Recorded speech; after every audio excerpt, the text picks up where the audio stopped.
chers téléspectateurs, cette émission se poursuit avec beaucoup de bonnes choses, bien sûr, mais aussi avec beaucoup d'informations. Nous sommes éblouis, bien sûr, de recevoir sur ce plateau du passage oblige, bien sûr, une grande personnalité, une icône même, voilà.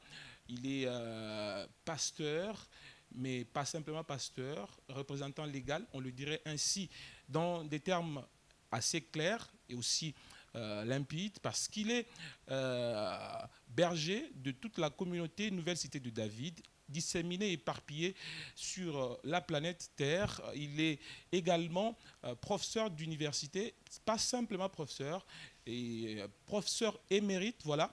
Il s'agit du révérend pasteur Zachary Kabengele Mayamba Chamboui, bien sûr, que nous recevons sur ce plateau de passage oblige. Et avec lui, nous allons étayer les péripéties de la vie, mais aussi de la science, l'évolution de la science et de la vie, et Dieu qui est au centre de toutes ces choses. On va essayer de relier science et foi pour comprendre la grandeur de notre Dieu qui a fait toutes choses bonnes, bien sûr, pour la vie humaine. Alors, représentant Papa Zachary Kabengele, bienvenue dans Passage oblige. Merci. Alors, j'espère que la présentation est toute complète ou il manque quelque chose que nous pouvons ajouter? C'est suffisant. C'est suffisant parce que ça va. vous ne voulez pas être appelé représentant légal. Non. C'est mieux, pasteur. Vous savez, Ouais. Représentant légal, ce n'est pas un ministère qui émane du ciel. Mais pasteur, C'est une organisation humaine. Pasteur, ça vient du ciel. Et on l'est jusqu'à la mort. Représentant légal, les hommes peuvent se réunir un jour et peuvent vous mettre dehors. Ça peut aussi se représenter.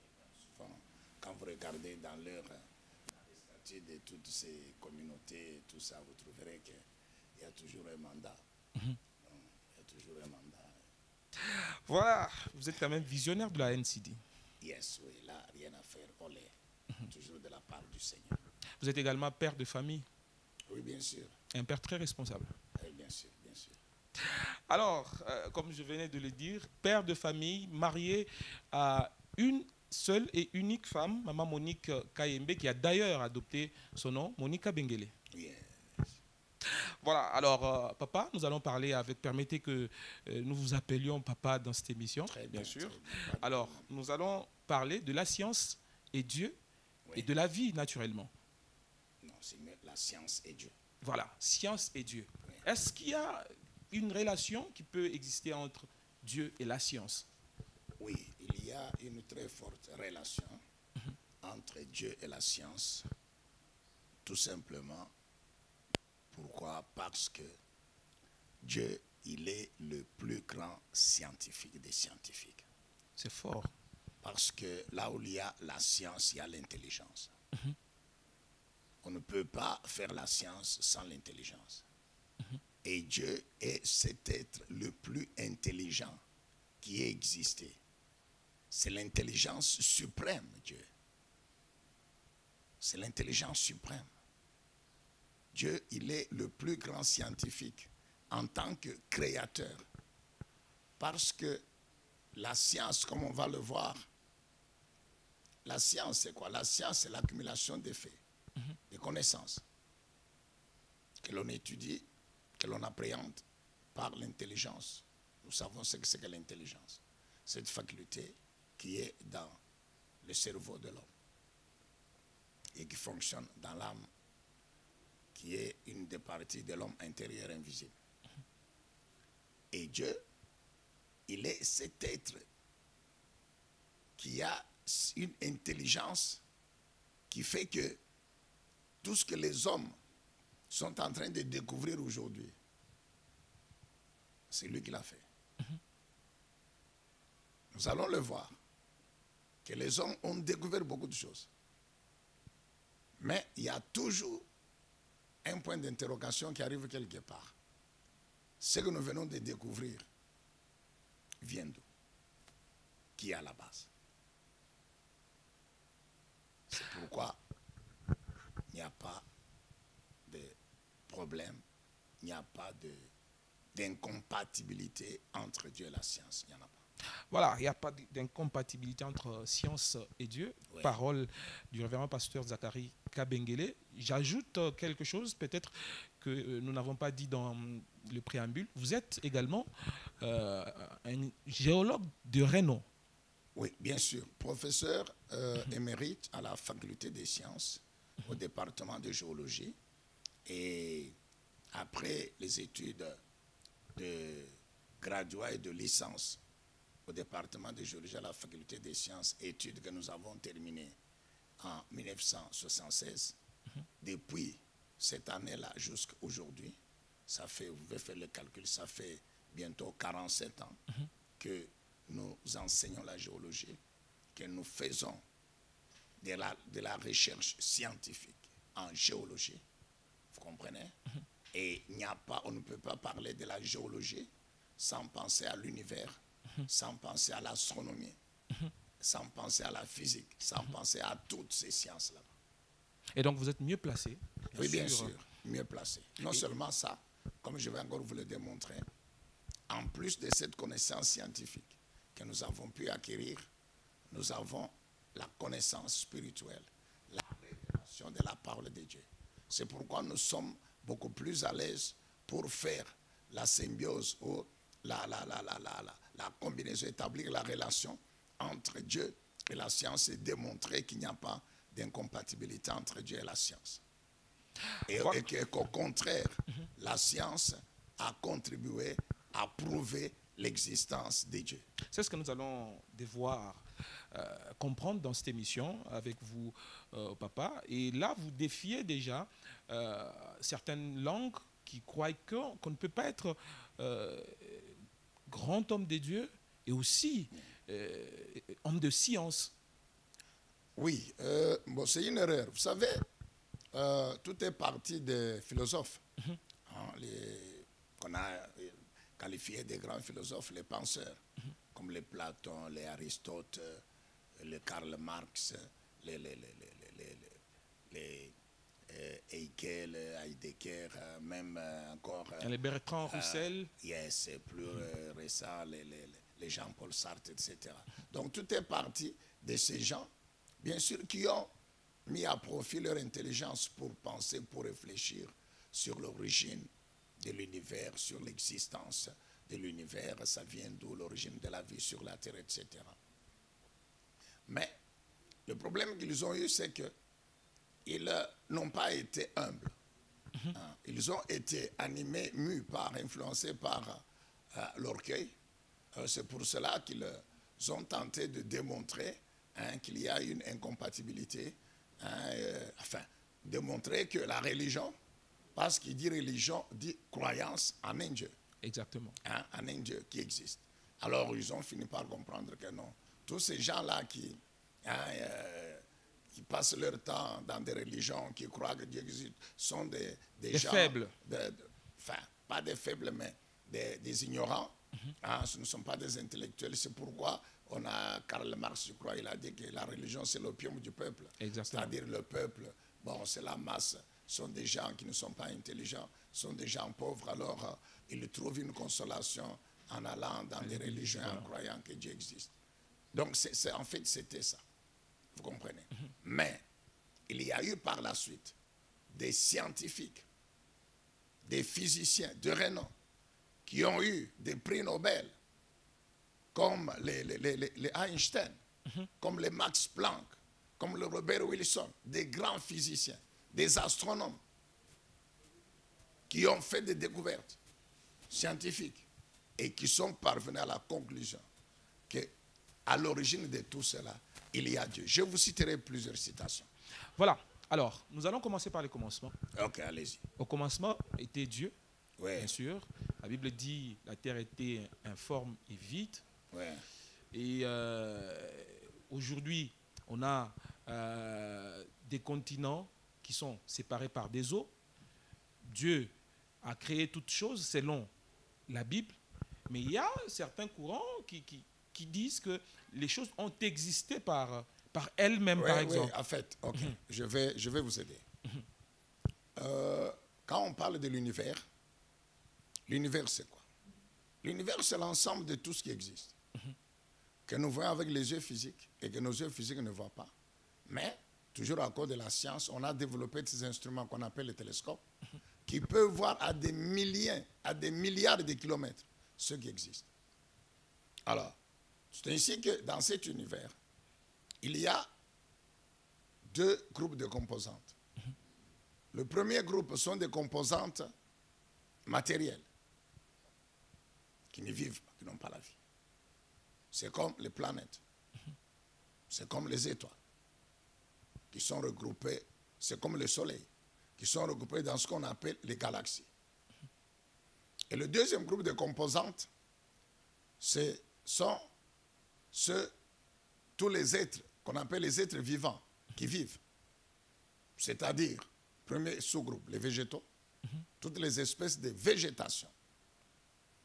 Et puis, vous avez les animaux dans les champs, avec tous les reptiles, les mammifères. Et dans ces mammifères, on trouve l'homme,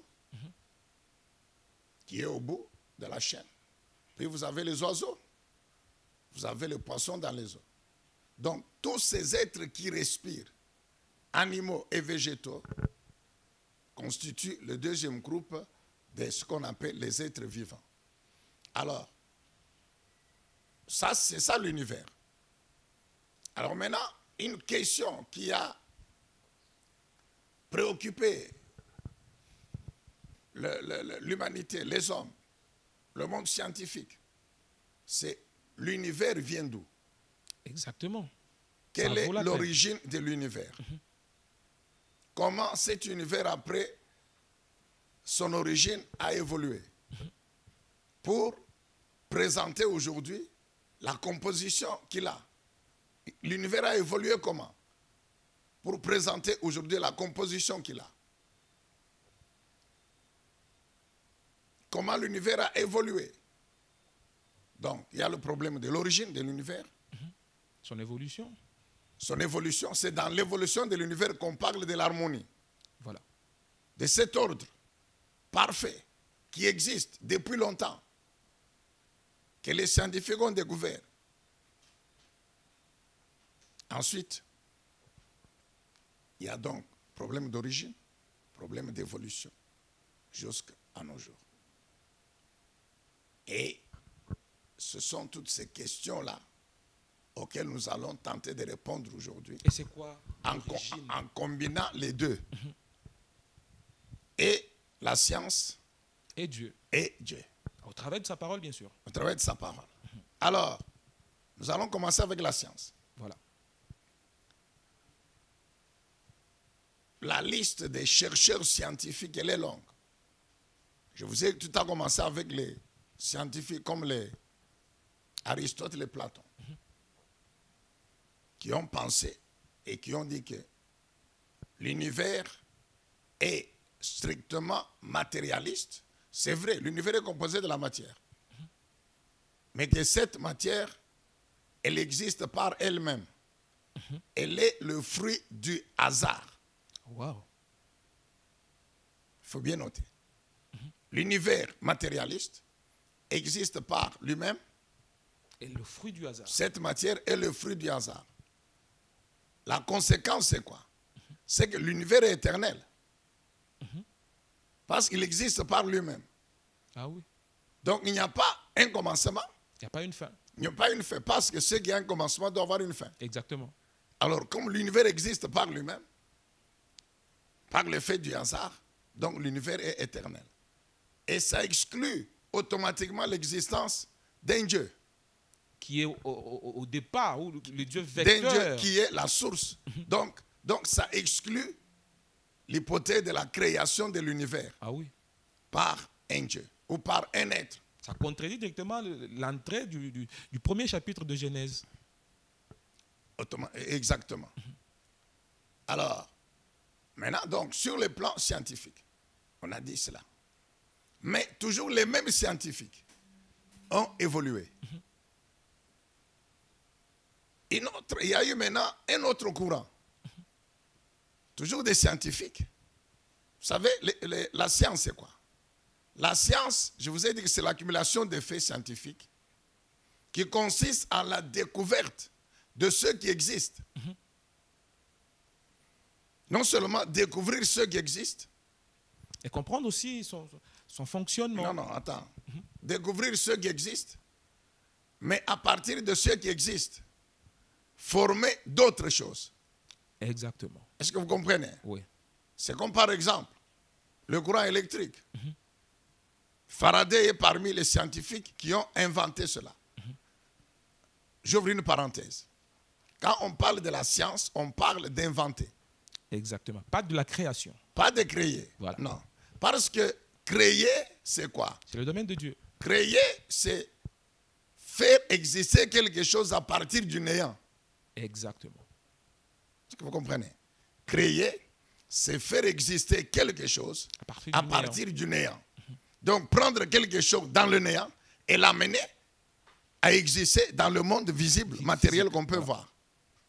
Ça, c'est créer. Mais inventer, c'est d'abord, ça commence par découvrir ce qui existe. Maintenant, faire la combinaison, l'association de ce qui existe pour pouvoir inventer, fabriquer d'autres choses.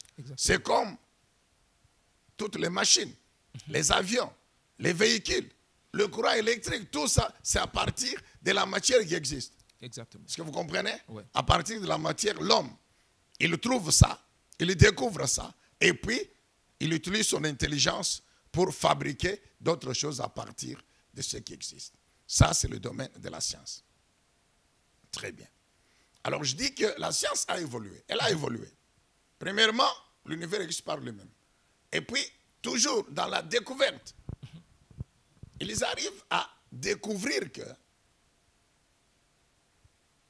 l'univers, ça c'est le deuxième courant, que l'univers en réalité n'existe pas par lui-même. Parce que tout doit avoir commencé par un point de départ. Et le point de départ là, c'est ce qu'ils appellent l'atome primitif. L'atome primitif. Et cet atome primitif a évolué pendant plusieurs milliards d'années pour maintenant donner, après 13,7 ou 5 milliards d'années, donc après environ 14 milliards d'années, donner maintenant l'univers dans sa structure actuelle. C'est-à-dire composé des galaxies, et les galaxies sont nombreuses. Et dans ces galaxies, nous parlerons de notre propre galaxie, c'est-à-dire la galaxie concerne la Voie lactée, hein, dans laquelle vous avez le système solaire et les étoiles qui sont visibles même avec les yeux. Ok. Alors, donc, ça a évolué comme ça. La deuxième théorie des scientifiques. Ça a commencé par un atome primitif. Et son évolution, après environ 14 milliards d'années, a donné la forme de l'univers qu'on a aujourd'hui. Et ils ont appelé cet atome-là le Big Bang. Et même toute cette théorie d'évolution, à partir de l'atome primitif jusqu'à aujourd'hui, ils ont qualifié ça de Big Bang. Ok. Alors, je ne sais pas si vous pouvez prendre ce schéma ici, que nous avons tiré dans ce livre qui vient de paraître en 2020, de Michel-Yves Bolloré et de Olivier Bonassiès. Ce sont des grands chercheurs scientifiques. Et ces grands chercheurs scientifiques, si vous pouvez venir prendre ça, ce serait intéressant, sont des grands chercheurs scientifiques. Ils ont publié leur livre « Dieu, la science et l'épreuve ». Et l'épreuve. L'épreuve. Donc l'épreuve de l'existence d'un Dieu créateur. Donc jusqu'à aujourd'hui, les hommes sont toujours à la recherche pour savoir... Non, je crois que, je crois que, j'ai dit que les choses ont évolué. Aujourd'hui, les défenseurs de la thèse de l'univers matérialiste, c'est fini. C'est fini. Ils ont été conquis par les défenseurs de l'origine de l'univers par un Dieu créateur. Voilà. Oui. Alors c'est ainsi que ce livre qui vient de paraître il n'y a pas 3 ans, Dieu, la science et l'épreuve, l'aube d'une révolution. En fait, donc, écrit par Bolloré et Bonacieux. Dans ce livre, il démontre clairement que Dieu a tout créé. Que tout émane d'un Dieu créateur. Alors, avec preuve à l'appui. Alors non, revenons, Revenons d'abord. Viens, mon cher, viens. Alors, revenons maintenant d'abord à la théorie du Big Bang. Elle est là. Tu peux prendre ça. Donc, c'est le schéma d'évolution. Tout vient d'un seul atome. Oui, oui. Le point de départ, il est là. Excusez-moi, j'aurais pu... Je peux avoir le stylo là. Alors, vous avez là cet atome primitif qui est là et qui a évolué ici. C'est l'instant T qui n'est même pas égal à une seconde. Des millièmes de secondes. Alors, l'atome primitif est là, il existe, et il commence à évoluer. Là, c'est l'instant T qui détermine également, non seulement l'instant T, mais qui dit temps, doit penser à l'espace. Et puis, ça évolue. Et ici, ça fait 13 milliards d'années. Et après 13 milliards d'années, vous avez maintenant l'univers qui existe aujourd'hui, avec toute sa composition nous en galaxies. Donc, d'après la science, il y a 13 milliards, 13, quelque chose, arrondissons à 14 milliards d'années que l'univers existe. Et donc, toute cette évolution-là, c'est ce qu'on appelle la théorie du Big Bang. Ok, très bien. Je vais vous lire. On n'a pas beaucoup de temps. Vous avez déjà entendu parler d'Einstein? Oui, exactement. Très bien. Einstein, c'est parmi les physiciens les plus célèbres. Alors, voici ce que cet homme, dès le départ, Einstein, il était aussi pour l'univers matérialiste. Mais en évoluant, il y a des choses qu'il a découvertes dans l'univers. Il y a des questions qu'il s'est posées. C'est bien tout ce qui existe, c'est bien.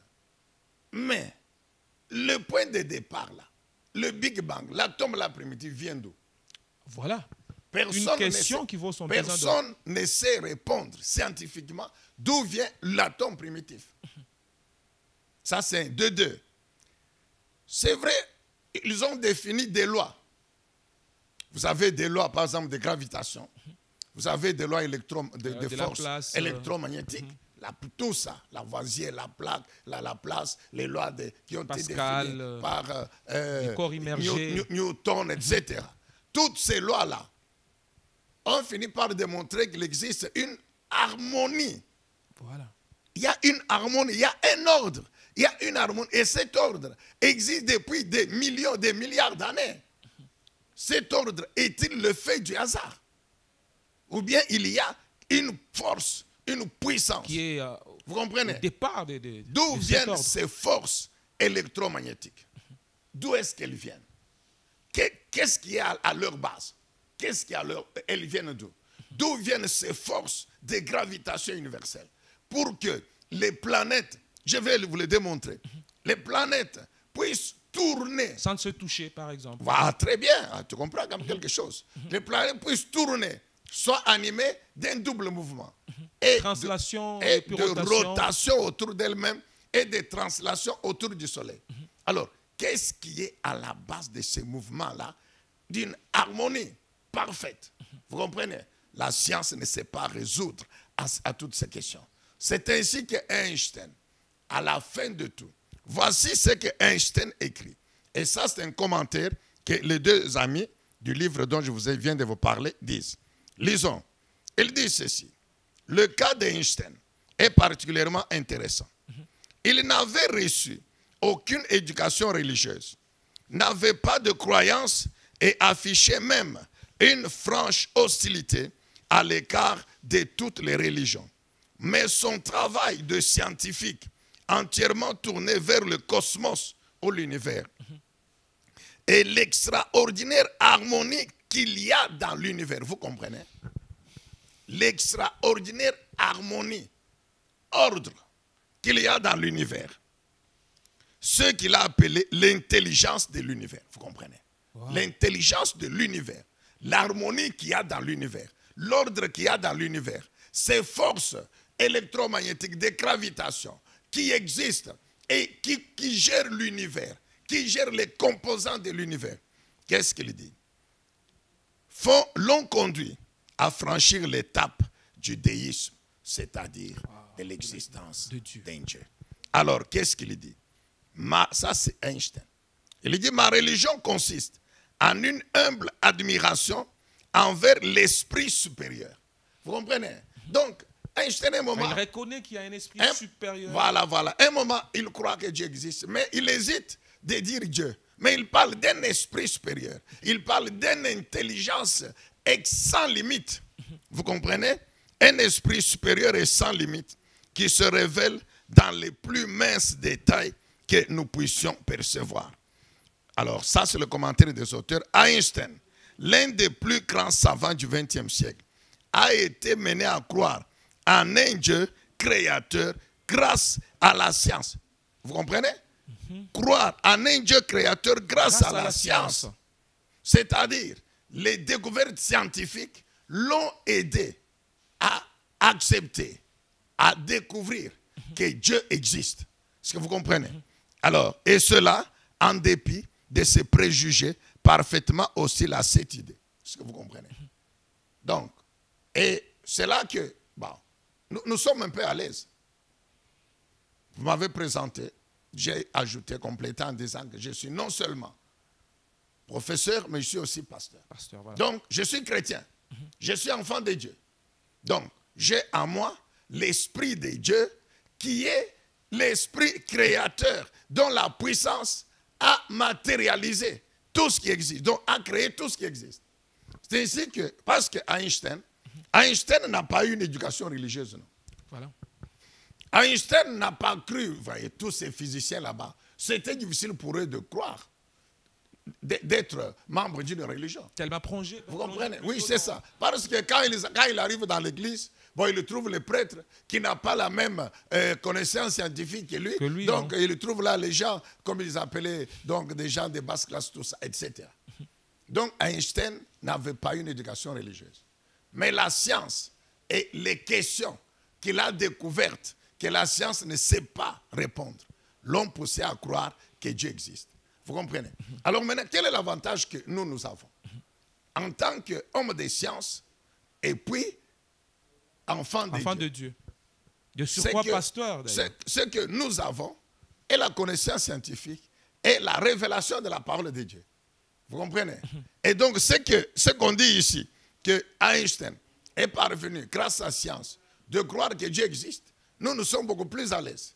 Parce que lui, Einstein, il a cru que Dieu existe à partir de la science. Mais il n'avait pas sur le plan spirituel, vous comprenez? Il n'avait pas la connaissance de la parole de Dieu, la connaissance de la révélation de Dieu, que nous avons au travers de la Bible qui est la parole de Dieu, inspirée, révélée et mise par écrit sous la coordination, la puissance du Saint-Esprit qui est l'Esprit de Dieu. Ok, très bien. Alors maintenant, nous voulons donc commencer à combiner les deux. Ça va? Exactement. Jusque-là, ça va? Ça va très, très, très bien. Ton esprit reçoit encore? Exactement. Ah, très bien. Ok. Alors, maintenant, nous voulons rentrer maintenant pendant les minutes qui nous restent, essayer de combiner les deux. La science et Dieu. La science et Dieu. Et la parole, naturellement. Et je vais vous lire quelque chose. Je vais vous lire quelque chose.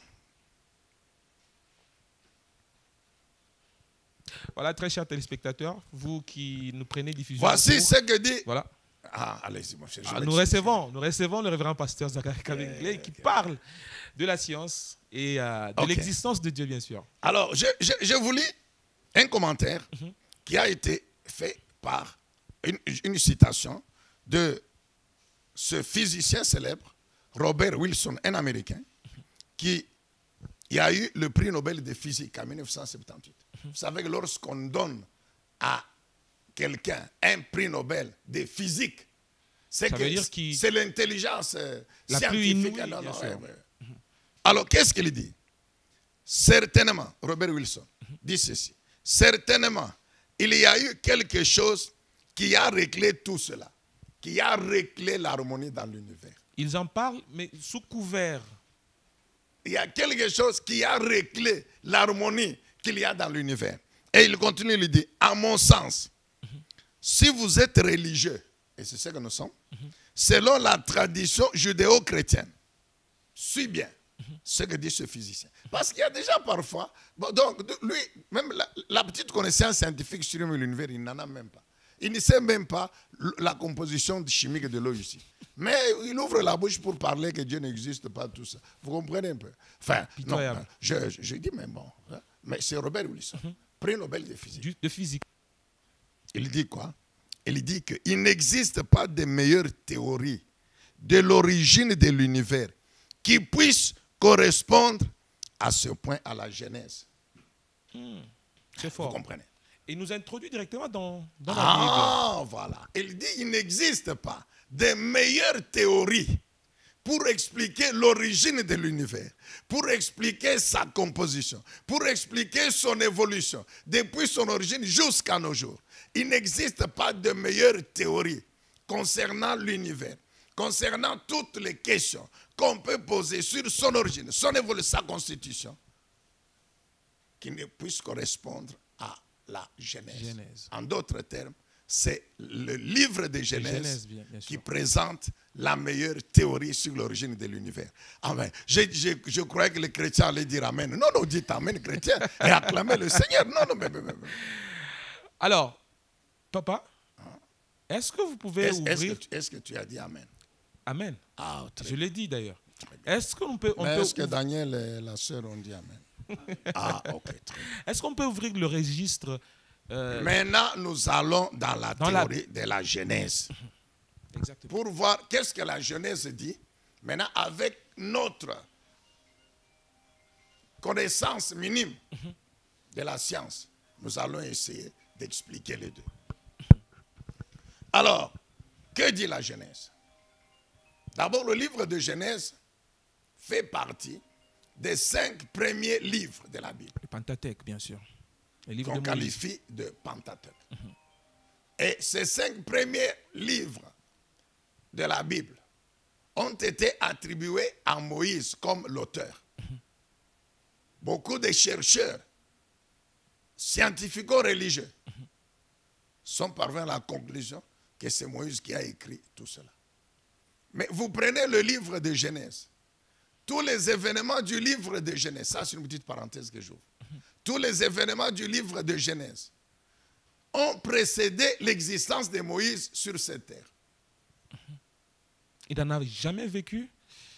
Moïse n'a pas existé quand les événements qu'il relate dans le livre de Genèse se sont passés. Plusieurs milliards d'années avant son existence d'ailleurs. Est-ce que vous comprenez? Moïse existe à partir d'Exode. Mais Genèse, qui montre l'origine, le commencement de toutes choses, jusqu'à la fin du livre de Genèse, Moïse n'existait pas. Mais comment Moïse a su écrire tous ces événements avec une intelligence terrible, avec une harmonie parfaite, du premier chapitre au dernier? C'est là qu'on trouve l'influence de l'Esprit de Dieu. Et de surcroît, d'ailleurs, il y a des passages qui s'accomplissent au fil de... Jusqu'aujourd'hui, ce que Moïse a dit par le Saint-Esprit, qui est l'Esprit du Dieu créateur, jusqu'aujourd'hui, nous le vivons. Exactement. Nous le vivons. Je vais vous le démontrer. Alors, c'est ainsi que... Et or, Moïse a existé quand? Moïse a existé, ça fait au moins 14 siècles avant Jésus-Christ. Donc plus de 1400 années avant que Jésus ne vienne sur la terre. C'est en ce moment-là que Moïse a existé. Et c'est avant qu'il ne meure. Moïse est mort à 120 ans. C'est avant qu'il ne meure qu'il a écrit les 5 premiers livres, dont le livre de Genèse. Est-ce que vous comprenez? Oui. Et je vous répète, que les événements qu'il décrit dans le livre de Genèse, lui, non, il n'est pas contemporain de ces événements-là. Mais c'est là qu'on trouve l'influence de la source puissante d'inspiration, de révélation du Saint-Esprit qui est l'Esprit de Dieu. Vous comprenez? D'une part. D'autre part, les scientifiques qui ont parlé, qui ont découvert l'univers, sa composition, son fonctionnement, son évolution, mais ont existé quand? Plusieurs siècles après Jésus-Christ. Exactement. C'est comme les Copernic, comme les Galilée, comme les Einstein, les Max Planck, les Robert, tous ces scientifiques ont existé après Jésus-Christ. Et ont tenté de... Au moins, voyez, les grandes théories, découvertes scientifiques sur l'univers datent d'au moins seulement 15e, 16e siècle après Jésus-Christ. Exactement. Mais ce que dit Moïse dans la Bible, c'est plusieurs siècles avant Jésus. Jésus. C'est pourquoi quand nous tenons cette conférence entre science, la piété et la religion, ou bien la science et la religion, nous posons toujours cette question en définitive, en conclusion. Il doit y avoir un de deux groupes qui a copié l'autre. Ah oui. Ah oui. Ah oui. Ou qui a confirmé. Naturellement. Ou qui a confirmé l'autre. ce que l'autre a dit. Exactement. Alors nous comprenons que les théories scientifiques qui sont venues par après, qui ont découvert ce qui existe, mais que Moïse avait déjà révélé avant que même ces scientifiques-là n'existent sur la terre. Donc, en fait, ces théories-là scientifiques, ces scientifiques-là, n'ont fait que confirmer ce qui a déjà existé. Donc, ils ont copié ce qui est écrit dans la Bible sans savoir, parce que la plupart, comme Einstein, ils ne connaissaient pas la Bible, ils ne connaissaient pas la religion. Mais donc, sans connaître la religion, sans connaître qu'il existe un livre de Genèse, mais la plupart des scientifiques ont confirmé ce qui est écrit. Et sans le dire aussi expressément. Ah, voilà. Est-ce qu'on peut dire encore? Dites Amen. Vraiment, amen. Vous avez devant vous un pasteur. Est-ce qu'on peut dire Amen? Amen. Ok, très bien. Alors, maintenant, qu'est-ce que Moïse a dit par le Saint-Esprit? Genèse 1:1. Au commencement, Dieu. C'est-à-dire, au commencement de tout, Dieu a existé. Voilà. Et c'est lui qui a créé les cieux et la terre. Les cieux et la terre, c'est en fait celui qui a créé l'univers. La terre représente les planètes ou la matière solide. Et les cieux représentent le firmament, les planètes ou l'espace interplanétaire. Moïse dit que c'est Dieu qui a créé, bien sûr par l'Esprit de Dieu. Par l'Esprit de Dieu. C'est Dieu qui a créé l'univers. Est-ce que vous comprenez? C'est ce que la Bible révèle. Ok. Par Moïse, inspiré par le Saint-Esprit. Les cieux et la terre, en fait, c'est l'univers. Il continue, il dit qu'au départ, la terre était informe et vide. Vous allez voir que dans le récit de la création, Genèse 1, un peu, Genèse 2 qui explique un peu, vous allez voir que dans ce récit de la création par Moïse, il est question de Dieu qui parle. Dieu dit. Et puis, ce que Dieu dit, s'accomplit. Dieu dit. Ce que Dieu dit, s'accomplit. Que la terre Dieu soit... dit. Ce que Dieu dit, s'accomplit. Donc, le livre de Genèse atteste que Dieu a existé et c'est lui qui a conçu la vision. C'est lui qui a décidé qu'il faut que maintenant je crée l'univers. Donc Dieu a eu la vision. Il a conçu dans son esprit. Et puis maintenant, il a commencé à libérer progressivement cette vision. En termes de paroles. En termes de déclaration, en termes de prononciation. Quand il parle, la Bible dit quoi? La Bible dit Dieu a tout créé par sa parole. Dieu libère la parole. Et son esprit accomplit. Et vous allez voir que c'est juste une page et demie ou 2 pages. Et la Bible résume cela en 6 jours. Et c'est là que ça a été un problème pour les scientifiques ou pour les athées, les incrédules. Que la Bible dit que Dieu a créé en 6 jours. Mais la science montre que c'est plusieurs milliards d'années parce que ils disent que la terre est un bloc. Dieu, il est éternel. Et la conception du temps de Dieu n'a rien à voir avec deux l'homme. hommes. C'est ainsi que pour permettre à l'homme, avec sa petite intelligence, de comprendre les choses, l'Esprit de Dieu a résumé les choses en 6 jours. Mais l'Esprit de Dieu dit dans la Bible quoi? Que devant Dieu, 1000 ans, c'est comme un jour. Un jour, c'est comme 1000 ans. Voilà. Deuxième chose que je voulais relever avant de continuer. Dans le livre de Genèse, un accent particulier est mis sur la Terre, ou la planète Terre. Tout simplement pourquoi? Parce que dans la vision de Dieu, il allait créer des êtres vivants et il les avait destinés à vivre sur la terre. Dans notre deuxième partie de cette émission, je vous ai dit, nous reviendrons sur la vie et nous démontrerons pourquoi la vie n'existe que sur la terre et non pas ailleurs. Ça, c'est un. Même si les hommes sont en train de... Non, ils perdent le temps. Deux, trois. La Bible dit Dieu a créé l'univers. Dieu, il est éternel. Vous savez que Dieu n'a pas de dimension. Dieu n'a pas de dimension. Dieu, c'est un esprit qui n'a pas de dimension. On ne peut pas dire qu'il a telle taille. Non. Il a telle grandeur, telle masse. Dieu, il est Dieu. C'est un esprit qui n'a pas de dimension. Et l'univers qu'il a créé n'a pas de dimension.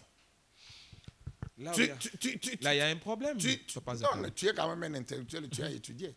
Ceux qui nous suivent, il y a beaucoup d'intellectuels. Qui peut nous démontrer, nous donner une découverte scientifique qui donne les dimensions de l'univers? Personne. Vous êtes mieux placé. Que l'univers, mais je vous dis que ça n'existe pas. Ça n'a pas encore été découvert. Et ça ne sera jamais découvert. Que l'univers commence par ici. Et puis se termine par là. Et le termine par là. Dimension, je parle de dimensions. Non. Tout ce qu'on sait, c'est que l'univers a un début et il aura une fin.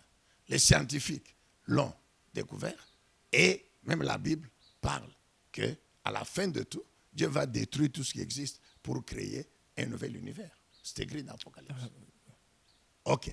Donc, nous rentrons maintenant à la Genèse. La Bible dit quoi? La Bible dit la terre était informe et vide. La terre était informe. Donc la planète Terre n'avait pas la forme qu'elle a aujourd'hui. Et Dieu continue à parler. Et la Bible dit que la terre était informe et vide. Elle était couverte par l'eau, par les eaux. Et l'Esprit de Dieu se mouvait au-dessus des eaux. Nous sommes dans Genèse 1, premier verset, deuxième verset, troisième verset, etc.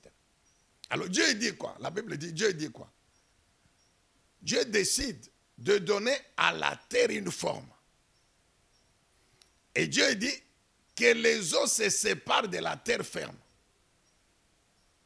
Est-ce que vous comprenez? S'il vous plaît, papa, avant de continuer. Non, laisse-moi terminer pour que tu comprennes.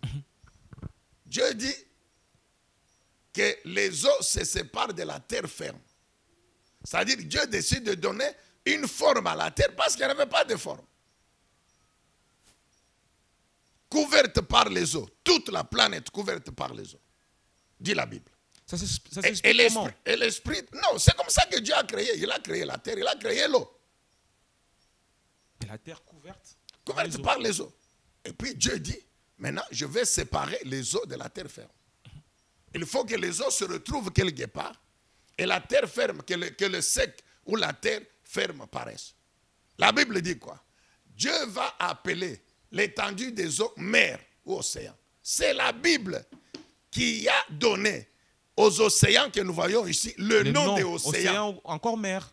Ou mer. C'est la Bible, c'est Dieu, c'est écrit. Et les scientifiques ont trouvé ça. Mais ils ont trouvé ça, ils ne pouvaient pas dire le contraire. Et jusqu'aujourd'hui, on appelle ça océan. Écoute encore. Et Dieu dit que le sec maintenant, ou la terre ferme, Dieu a appelé ça terre, ou bien ce que les scientifiques appellent continent. Est-ce que vous comprenez? Exactement. C'est ça la forme que nous avons aujourd'hui, non? Nous avons les océans qui sont séparés par les continents. Les continents.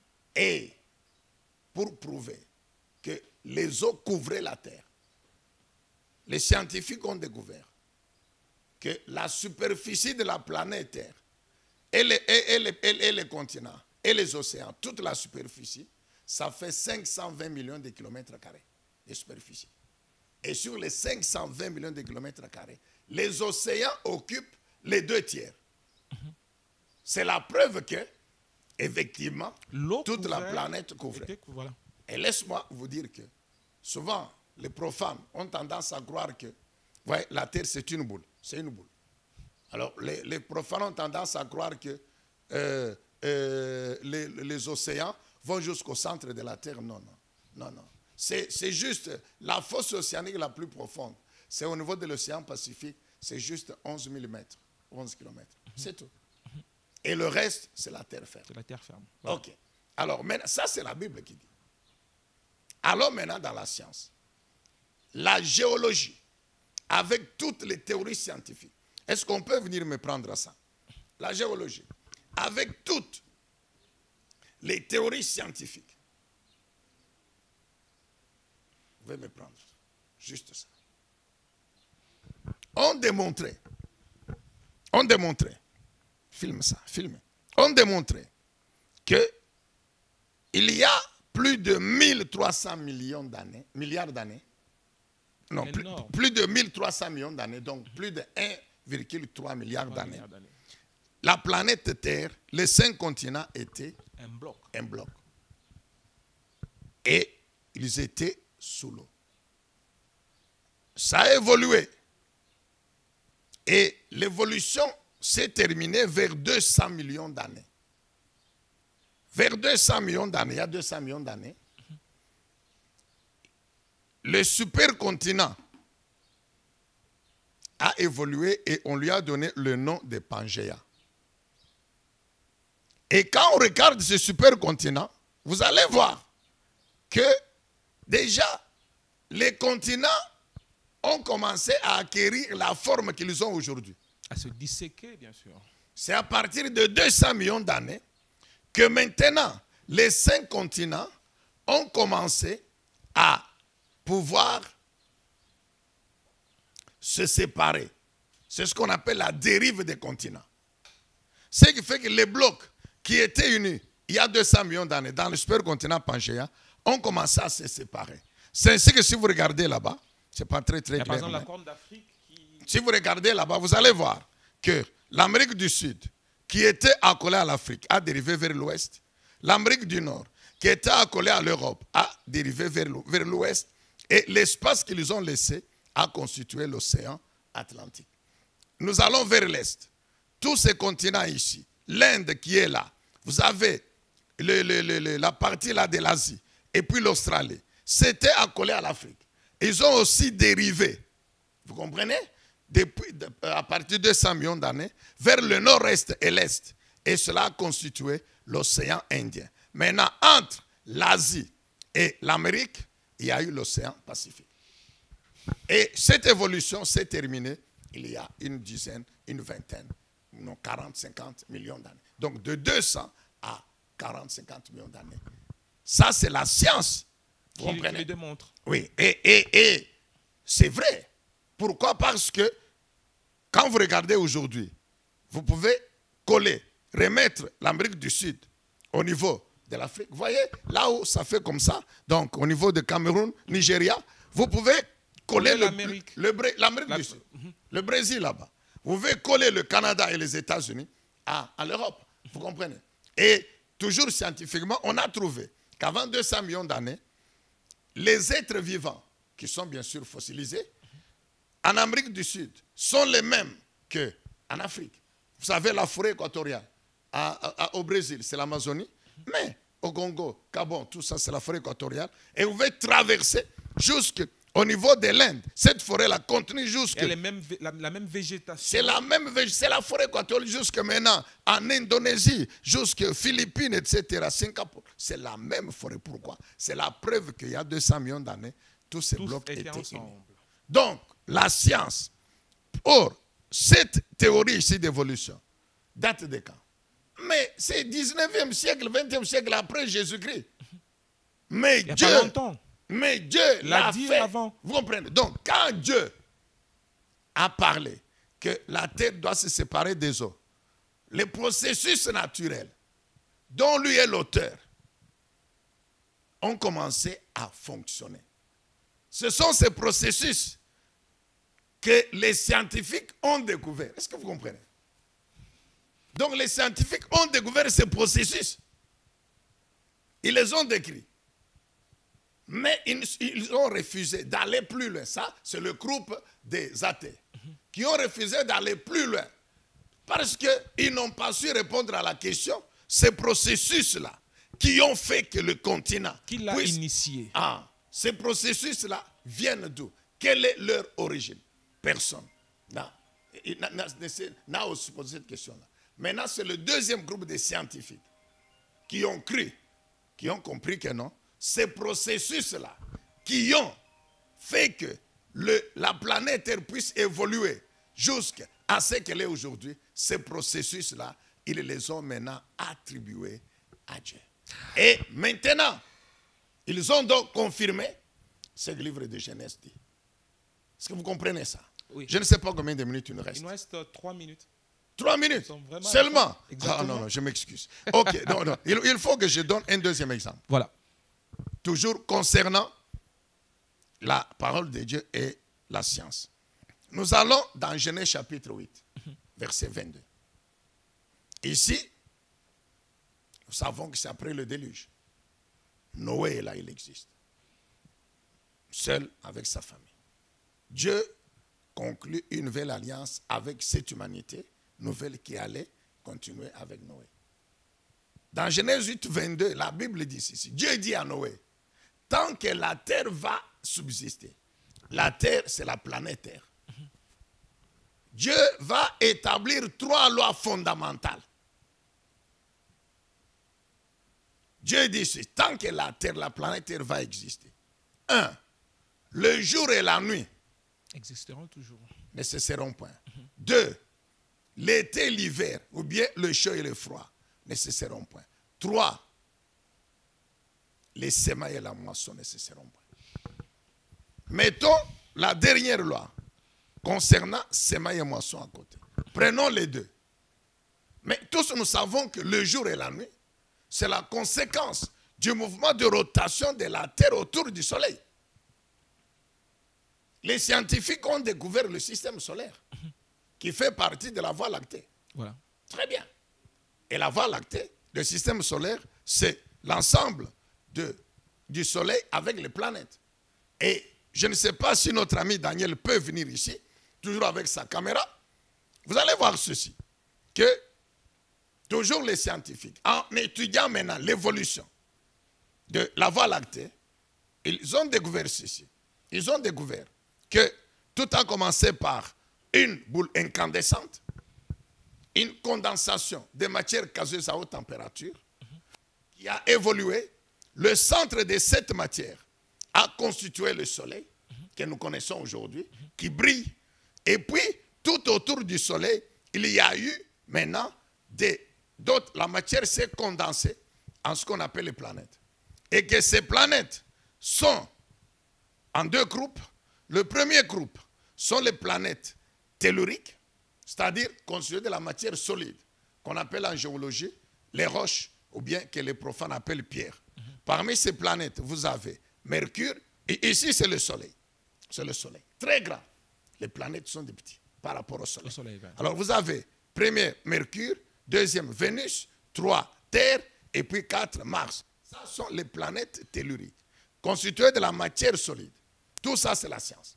Et puis après, vous avez maintenant le deuxième groupe. Ce sont les planètes constituées de la condensation de matières gazeuses. C'est là qu'on trouve Jupiter, on trouve Uranus, on trouve Neptune, on trouve Pluton, et puis on trouve... Oui, vous avez Jupiter, vous avez Uranus, Saturne, Uranus, Neptune et puis c'est Saturne Pluton. qui manquait, bien sûr. Ok. Donc, vous avez ces planètes. Et ils ont découvert que toutes ces planètes sont animées de 2 mouvements. La translation et la rotation. Premier mouvement, c'est que toutes ces planètes tournent autour d'elles-mêmes. Mais chaque planète a sa vitesse de rotation autour d'elle-même. Et pendant qu'elle tourne autour d'elle-même, elle tourne autour du Soleil. Sur des lignes courbes qu'ils ont appelées les orbites. Ici, là, vous avez le Soleil et vous avez chaque planète qui a son orbite, c'est-à-dire sa trajectoire autour du Soleil. Et ces deux mouvements sont concomitants. C'est-à-dire, pendant que chaque planète tourne autour d'elle-même, elle tourne en même temps autour du Soleil. C'est qu'on peut déterminer la vitesse de rotation et la vitesse de translation. Est-ce que vous comprenez? Alors, pendant que la planète tourne autour d'elle-même, le Soleil, il est fixe. La face de la planète qui est tournée vers le Soleil est éclairée. Et celle qui est à l'opposé est dans la nuit. Et progressivement, vous comprenez? Progressivement, ce qui était la nuit, c'est le jour. Ce qui était le jour, c'est la nuit. C'est aux États-Unis. Et ce mouvement de rotation continue. Jusqu'aujourd'hui. Jusqu'aujourd'hui, depuis que Dieu avait révélé, Dieu avait parlé à Noé. Quand? Plus de 3000 ans avant Jésus-Christ, quand Dieu avait parlé à Noé. Autour de 3000 ans, selon bien sûr les archéologues, etc. Vous comprenez un peu? Avant Jésus-Christ. Et pendant que la planète tourne elle tourne maintenant autour du Soleil. Et chaque planète a sa vitesse de translation et le temps qu'elle fait. Pour faire une translation complète, la Terre a 365 à 366 jours qu'on a regroupé dans une année. Est-ce que vous comprenez? Oui. Et ce mouvement-là, je dis bien c'est depuis. Alors maintenant, les Einstein et les autres ont découvert ça. Les Copernic, les Galilée ont découvert ça. Maintenant, ils se sont posé la question. Comment ces planètes tournent depuis qu'elles existent? Animées de ce double mouvement. Mais jamais se rencontrer. Bien sûr. Jamais s'affronter. Ils ont découvert maintenant les forces de gravitation et les forces électromagnétiques. Maintenant, ces forces viennent d'où? Point d'interrogation. C'est ainsi que les Einstein ont fini par comprendre que ces forces-là ont comme origine le Dieu qui a créé le système solaire. C'est lui qui a la base de ces forces. Est-ce que vous comprenez? Donc, les Copernic maintenant sont venus, 14e, 15e siècle avec les Galilée. Ils ont confirmé. C'est eux qui ont décrit la rotation et la translation. Mais en décrivant, ils ont découvert, ils ont décrit, ils ont confirmé. Mais ce que Dieu avait dit à Noé. Mais Galilée a été pendu, papa. Non, non, mais Galilée, c'est dommage parce qu'il y a eu un groupe de papes. Vous comprenez? C'est à l'époque des papes Urbain VIII. Urbain VIII, il croyait à ce que Galilée disait. Mais il y a eu un autre pape qui était contre. Parce que pour l'Église, avec le pape de Rome, c'est le soleil qui tournait autour de la terre. Vous comprenez? Parce que Josué dans la Bible a dit arrêtez. Non, non, écoute. Josué a dit dans la Bible qu'il a arrêté le soleil. Arrête-toi. Josué n'avait pas la révélation qu'avait Moïse. Parce que Moïse avait quelle révélation? Que le soleil était fixe et que la terre tournait autour du soleil. Parce que pour qu'il y ait rotation, il faut qu'il y ait jour et nuit. Pour qu'il y ait translation, il faut que la terre tourne autour du soleil. Mais je crois que Josué pensait comme nous, nous humains, Josué, c'est comme, en regardant le soleil. Parce que même nous aujourd'hui, oui. On dit que le soleil se lève à l'est et se couche à l'ouest. Josué a prié, mais Dieu a compris ce que Josué demandait. Exactement. C'est ainsi que Dieu, le Tout-Puissant, tout ce qu'il a fait, c'est quoi? C'est seulement stopper la planète Terre dans son mouvement de rotation. Pour que le soir, la nuit ne tombe pas plus vite. C'est tout ce que le Dieu Tout-Puissant a fait. Vous comprenez? Donc, Copernic, Galilée, pour terminer, Copernic et Galilée ont découvert la rotation, ils ont découvert la translation. Ils ont confirmé ce que Dieu avait révélé par Noé. Dieu avait dit à Noé, et l'Esprit de Dieu a révélé cela à Moïse, qu'il a mis par écrit. Dernier exemple pour confirmer cela. Jésus-Christ, il est là. Jésus, il est là. Et il parle sur les mouvements de la fin. Les événements de la fin. Sur, par exemple, l'enlèvement de l'Église. Vous lisez ça dans Luc chapitre 17, à partir de 33, vers la fin. Qu'est-ce que Jésus dit? Quand ce jour-là va arriver, de deux personnes qui seront dans un même lit, l'une sera prise, l'autre laissée. De deux personnes qui seront dans un champ, l'une sera prise, l'autre laissée. De deux personnes qui seront, de deux femmes, qui seront en train de moudre, de piler, l'une prise, l'autre laissée. Nous savons que Jésus a parlé de 3 moments différents de la journée. C'est la nuit que l'on dort. C'est le matin ou pendant la journée qu'on travaille. Et ici, vous allez dans les villages, c'est le soir que les femmes pilent le manioc, le maïs, pour avoir la farine et puis préparer la nourriture. Mais est-ce que quand Jésus va venir, il viendra à 3 moments différents? Est-ce que l'enlèvement de l'église se fera à 3 moments différents? Non. La Bible dit dans Thessaloniciens que quand la trompette va sonner, en un clin d'œil, au son de la trompette, tous les morts, les justes, vont ressusciter. Et pendant qu'ils sortent des tombes, ceux qui seront vivants pendant ce temps-là sont transformés, les rejoignent et tous montent. C'est tout.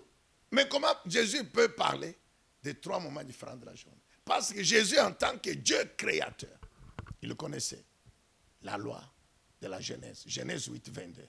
Il connaissait ce que Dieu, le Père, avait dit à Noé. Jésus savait que comme la terre tourne autour d'elle-même, quand la trompette va sonner, il y en a qui seront le matin, il y en a qui seront la nuit, il y en a qui seront le soir. Voilà. Est-ce que vous pouvez dire Amen? Amen. Amen. Voilà donc en fait, aujourd'hui pour cette première partie. Nous reviendrons maintenant pour continuer avec une deuxième, une troisième émission sur maintenant la vie. Voilà, Papa Zacharie l'a déjà annoncé, nous sommes à la fin de cette première partie de cette émission, très chers téléspectateurs. Une émission très emballante, bien sûr. Vous n'avez pas eu tort, bien sûr, de nous suivre. En cas de questions, faites-nous parvenir celle-ci. Oui, recevez les questions. Voilà, par ces numéros affichés au bas de l'écran. Papa est disposé, bien sûr, à répondre à ces questions. Papa, merci de nous recevoir. Merci d'avoir accepté également que nous vous recevions dans cette émission. Oui, merci vraiment à toute votre équipe, Cédric, Daniel, ainsi que Lorraine. Que le Seigneur vraiment vous bénisse. Amen. Parce que vous contribuez aussi à l'évangélisation. Merci beaucoup, Papa. Alors, l'émission a pris fin. Oui, bien sûr. Mais nous voulons que vous puissiez nous faire un petit plaisir. Ouais. Exactement à nos téléspectateurs également. Ouais. D'ouvrir une de ces 2 enveloppes qui sont juste devant vous. Ok. J'espère que...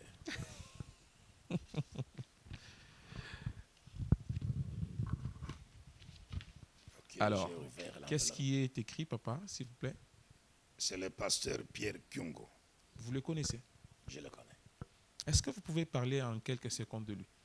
Papa Pierre Kyungo. Oui.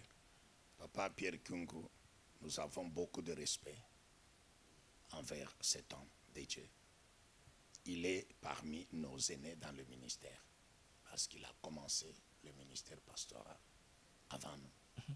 Mais nous le respectons et nous collaborons plusieurs fois. Il nous a invités, nous l'avons invité. Si je dis que c'est un ami dans le ministère, je ne me trompe pas. Et lui ne pourra pas me contredire. C'est un papa bien que nous aimons, que nous honorons. Cette émission est finie. Nous vous retrouvons la fois prochaine avec le même et réel plaisir. Surtout, restez branchés sur votre chaîne.